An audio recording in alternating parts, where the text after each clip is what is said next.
जब भक्त के मन में प्रेम हो तो भगवान धन नहीं देते।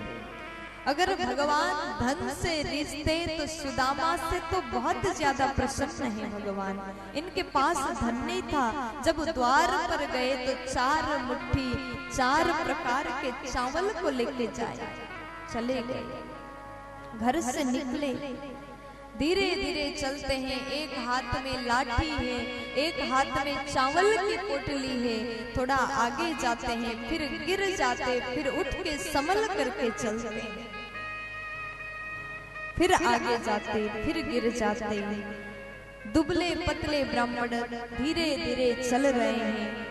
रास्ते में एक विशाल नदी आया, नदी मिला तो सुदामा जी किनारे बैठ करके सोचने लगे, इतना बड़ा नदी कैसे पार करूं। इतने में भगवान कृष्ण केवट बन के आए और अपने नाव को नदी के किनारे लगाया और आवाज लगाने लगे, किसी को पार जाना है। सुदामा जी दौड़ के गए, भैया मुझे पार करा दो। जैसे बोले भगवान कहते आओ नाव पर बैठ जाओ। जल्दी से सुदामा जी बैठ गए, बड़े खुश हो गए। जैसे बीच में पहुंचे भगवान कहते हैं तैयारी शुरू करो। सुदामा जी बोले जा तो रहा हूं, कैसे तैयारी। भगवान कहते दक्षिणा तो देना ही पड़ेगा ना, जब मैं अपने नाव से पार करा रहा हूं, फ्री में थोड़ी ले जाऊंगा। तब सुदामा बोले एक काम करो, जहां से मुझे उठाया था वहीं पर छोड़ दो, क्योंकि मेरे पास कुछ भी नहीं है देने के लिए। भगवान बोले भैया जो है वही देना।